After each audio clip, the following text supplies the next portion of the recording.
Okay, when chemists discuss the properties of chemicals, we usually sort of blame the properties on something called valence electrons. Now, the valence electrons are the outermost electrons of an atom. So, these two electrons are not valence electrons, but that one is because it's in the outer shell. So we can actually tell how many valence electrons a specific element has simply by looking at the periodic table.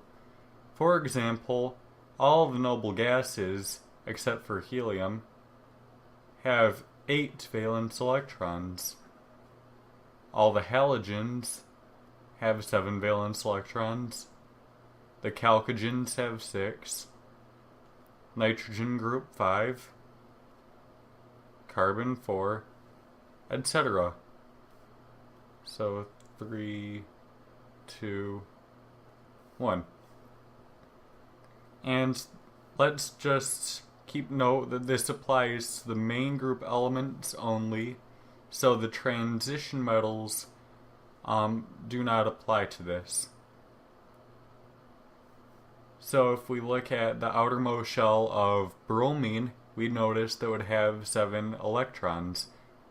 If we look at the outermost shell of chlorine, we'll notice that it would have 7 electrons, even though the total number of electrons are different, because remember that the majority of electrons for most elements are in the inner shells, not the outermost shell. So valence electrons are special because they're used for bonding. So Mr. Gilbert Lewis came up with a method, sort of, as a notation to how we can write elements and take advantage of their number of valence electrons. And he made what's known as the Lewis dot structures diagram notation. So we represent the core of any element with the element symbol. So the core of this element designates not only the nucleus, but also the inner electrons, the inner core electrons, if you will.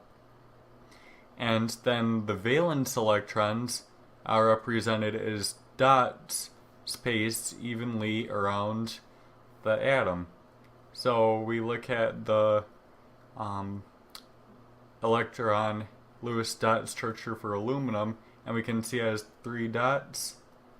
If we go up, we'll see that it is indeed in the group that has 3 valence electrons. So that agrees, that's good. And we can see this trend for all of them, basically.